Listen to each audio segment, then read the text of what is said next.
अस्सलाम वालेकुम। इस वीडियो में हम बात करेंगे टाइप 3 हाइपर सेंसिटिविटी रिएक्शन की। And type 3 hyper sensitivity reaction it is also known as immune complex mediated reaction. इसमें बेसिकली जो ये वाला हाइपर सेंसिटिविटी रिएक्शन होता है, इसमें ये देखा जाता है कि जो इसमें जो एंटीजन एंटीबॉडी के कॉम्प्लेक्सेस होते हैं ना, वो करते क्या हैं, वो हम अभी आगे पढ़ेंगे। वो डिफरेंट साइड्स पे स्पेशली जो वेसल की वॉल होती है वहाँ पे जाके वो डिपॉजिट कर जाते हैं। और वहाँ पे डिपॉजिट करने के साथ करते क्या हैं, वो जो एंटीजन एंटीबॉडी के कॉम्प्लेक्सेस हैं वो डिपॉजिट करके वहाँ पे इन्फ्लेमेशन प्रोड्यूस करते हैं। और इन्फ्लेमेशन की वजह से होता है कि टिश्यू डैमेज होता है, कि antigen antibody complexes produce tissue damage mainly by eliciting inflammation at the site of deposition.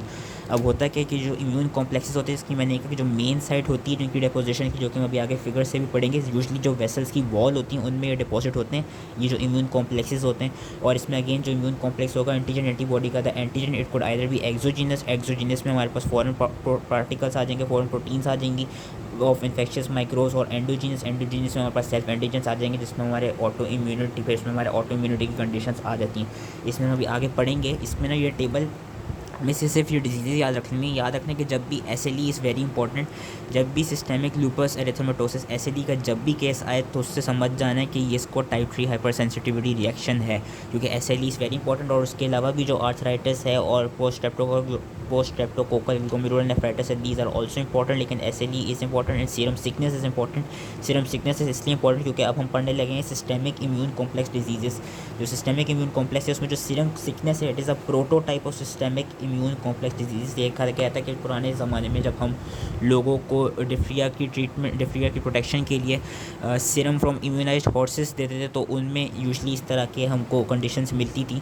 और अभी भी जो इंडिविजुअल्स एंटीबॉडीज रिसीव करते हैं फ्रॉम डिफरेंट इंडिविजुअल्स या डिफरेंट स्पीशीज़ से, तो उन लोगों को भी क्या कहते हैं, जो सिस्टेमिक इम्यून कॉम्प्लेक्स डिजीज़ है वो हो जाती है। अब जो इसकी पैथोजेनेसिस है सिस्टेमिक इम्यून कॉम्प्लेक्स की, उसके 3 स्टेप्स हैं।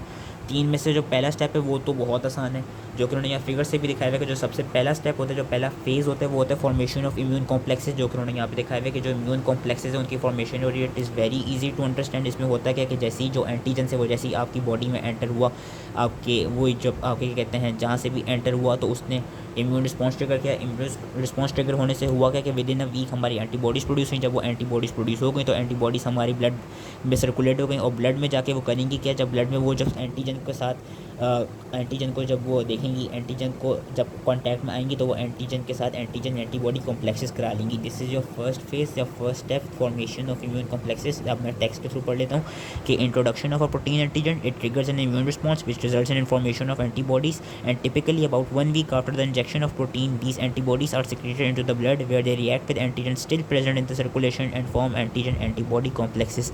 अब दूसरा फेज़ क्या होता है, दूसरा स्टेप होता है इनकी डेपोजिशन, जो कि उन्होंने यहाँ पे दिखाई हुई, इनकी डेपोजिशन इनटू द वेसल्स।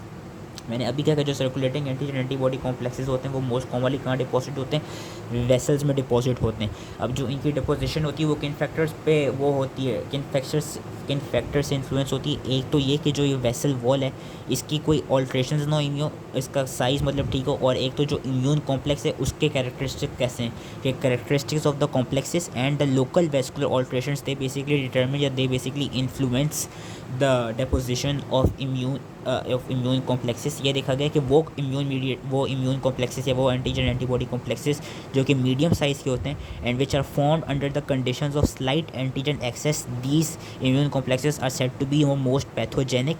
और ये देखा गया कि वो ऑर्गन्स जहाँ पे ब्लड हाई प्रेशर में फिल्टर होकर डिफरेंट फ्लूइड्स बनाता है, फॉर एग्जांपल ग्लोमेरुलस में, किडनीज़ में जो आपका ब्लड है वो जो ग्लोमेरुलस होती है वहाँ पे वो फिल्टर होकर क्या बनाता है, यूरिन बना रहा होता है। और आपकी जो जॉइंट्स होते हैं, जॉइंट्स में वो साइनोवियल फ्लूइड बना रहा होता है।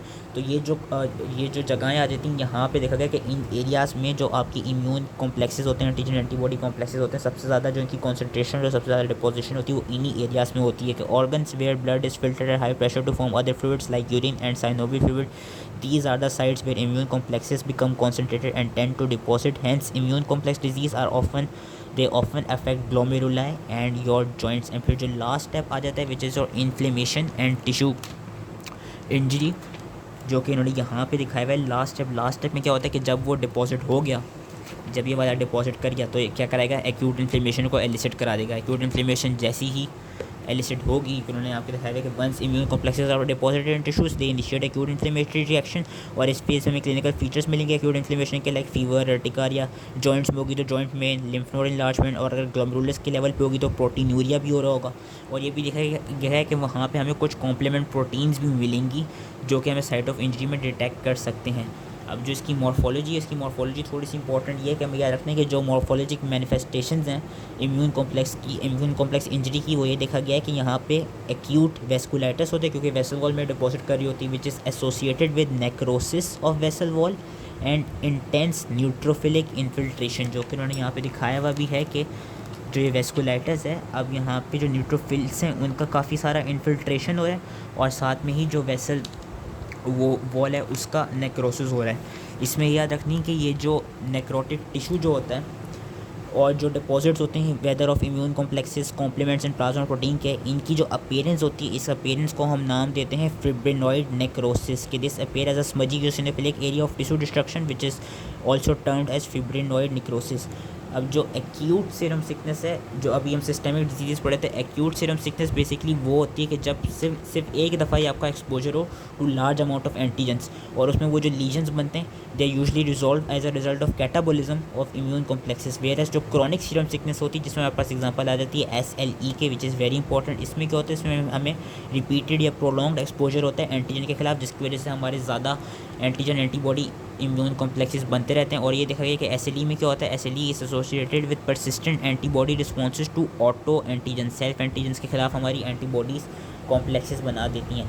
That was your systemic. जो लोकल इम्यून कॉम्प्लेक्स डिजीज है उसमें हमारे पास एक ही आती है आर्थस रिएक्शन। आर्थस रिएक्शन ये देखा गया कि जो लोकलाइज्ड एरिया होगा टिश्यू नेक्रोसिस का, उसमें बेसिकली वो जो लोकलाइज्ड एरिया होगा it will be form as a result of acute immune complex vasculitis and which is usually elicited in the skin. और इसमें भी ये देखा जाएगा कि लोकली फॉर्म हो रहा होगा, कि लोकली जो एंटीजन होगा वो जो भी जब वो वेस्कुलर वॉल में डिपॉजिट हो जाएगा, वहाँ पे जो प्री फॉर्म एंटीबॉडीज़ होंगी उनके साथ कॉम्प्लेक्सेस बनाएगा, and these complexes they will precipitate in the vessel walls, cause fibrinoid necrosis locally and superimpose thrombosis worsens these ischemic injury. इसमें बस एक जो रिएक्शन है वो हमने आर्थस रिएक्शन, या जो डिजीज़ आई बिलीव वो आर्थस रिएक्शन को याद रखना है।